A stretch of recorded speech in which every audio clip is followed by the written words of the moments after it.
তোমাদের লসাগু আর গসাগু না বলে বলে দিল যে ভগ্নাংশের সাধারণ গুণনীয়ক বা সাধারণ গুণিতক নির্ণয় করো। কি বললো? যে সাধারণ গুণনীয়ক বা সাধারণ গুণিতক নির্ণয় করতে, তাই না? তো মনে করো তো লসাগু আর গসাগুর ক্ষেত্রে লসাগুর ক্ষেত্রে আমাদের কি পাই? গুণিতক। আর গসাগুর ক্ষেত্রে আমরা কি পাই? গুণনীয়ক। তাহলে তোমাকে যদি বলা হয় গুণনীয়ক বের করতে, তাহলে বের করবা কোনটা? গসাগু। আর গুণিতক বললে বের করবা কোনটা?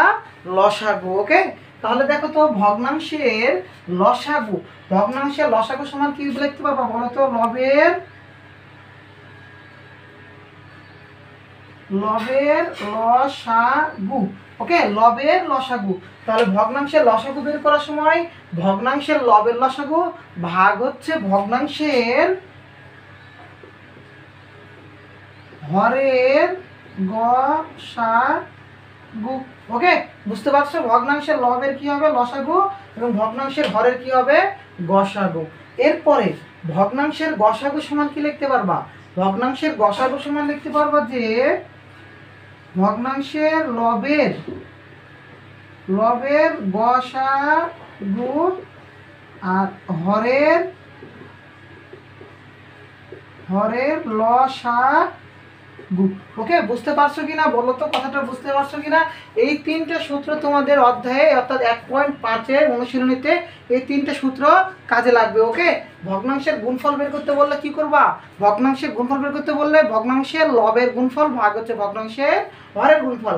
ভগ্নাংশের লসাগু বের করতে বললে কি বলবা? ভগ্নাংশের লবের, দেখো লসাগু, এই যে লসাগু যদি বের করতে বলে তাহলে লবের লসাগু, আর যদি গসাগু বের করতে বলে লবের গসাগু। ওকে, লসাগু বললে মনে রাখবা লবে লসাগুই হবে, আর হরে তখন তার উল্টাটা গসাগু। আবার গসাগু বের করতে বলে উপরে গসাগু হবে, নিচে হবে লসাগু। মনে থাকবে এই ট্রিক্সটা, মনে রাখবা, তাহলে দেখবা যে তোমরা লসাগু আর গসাগুতে কোথায় কোনটা করতে হবে সেটা কখনোই ভুল হবে না। ওকে, এরপরে তোমাদের এই অধ্যায়ে আরও একটি আসে যে বন্ধনী অর্থাৎ সরলের ক্ষেত্রে যে অঙ্কগুলো থাকে, সরলের যে সকল অঙ্ক, সেই অঙ্কগুলো তুমি করবা সিরিয়ালভাবে। কিভাবে? হ্যাঁ, সরল করতে যদি বলা হয়, সরল করতে যদি তোমাকে বলা হয় তাহলে তুমি প্রথমে করবা কার কাজ? প্রথমে তাকে দেখবা যে বন্ধনী আছে কি নাই। ওকে, দেখবা যে বন্ধনী আছে কি না। যদি বন্ধনী খুঁজে পাও, বন্ধনীর ভেতরে কাজ করবা। কি বললাম? বন্ধনীর ভেতরে কাজ করবা। ওকে, তারপরে বন্ধনীর ভেতরে যে কাজগুলো করবা সেই কাজগুলো বলছি।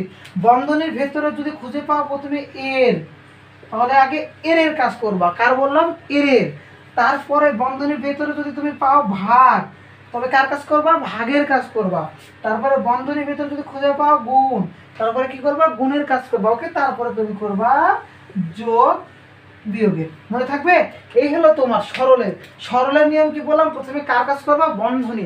তো বন্ধনী যদি খুঁজে পাও, বন্ধনীর ভেতরে যদি পাও এইভাবে এর, ভাগ, গুণ, যোগ, বিয়োগ, তবে যেটা নিয়ম এর দিয়ে শুরু করবা। ওকে, সিরিয়াল ভাবে তোমাদের লিখে দিলাম। তুমি ভাগ করতেছো, করার পর এর এসে করতেছো, তোমার অঙ্ক কখনোই সমাধান মিলবে না। ওকে, সমাধান মিলবে না। সেজন্য আগে কার কাজ করবা? এর কাজ, তারপরে করবা ভাগ, তারপরে করবা গুণ, তারপরে যোগ বিয়োগ। ওকে, অথবা তুমি বন্ধনী খুঁজে পাওনি, তাহলে তুমি এই নিয়মটা ফলো করবা, এর, ভাগ, গুণ, যোগ বিয়োগ। ওকে, মনে থাকবে?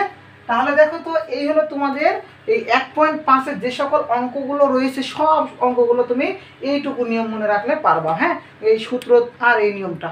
ওকে, ভগ্নাংশের গুণফলের ক্ষেত্রে আমি তোমাকে দুইটা ভগ্নাংশ ধরো দিয়ে দিলাম। হ্যাঁ, দুইটা ভগ্নাংশ নিয়ে আমি করি, যে দিলাম যে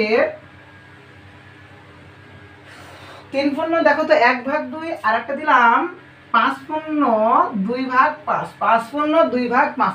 এইভাবে তোমাকে, আর মনে রাখবা যে তোমাদের অনুশীলনে 1.5-এ যে সকল অঙ্ক থাকবে সবগুলো মিশ্র ভগ্নাংশে থাকবে। কি বললাম? সবগুলো কিসে থাকবে? মিশ্র ভগ্নাংশে থাকবে।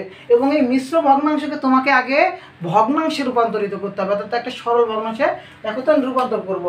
তাহলে দেখো তো এটাকে ভগ্নাংশ করো তো, ভাঙ্গাও তো, ভাঙ্গাও। 3 × 6 আর আগে কত হয়? 7/2।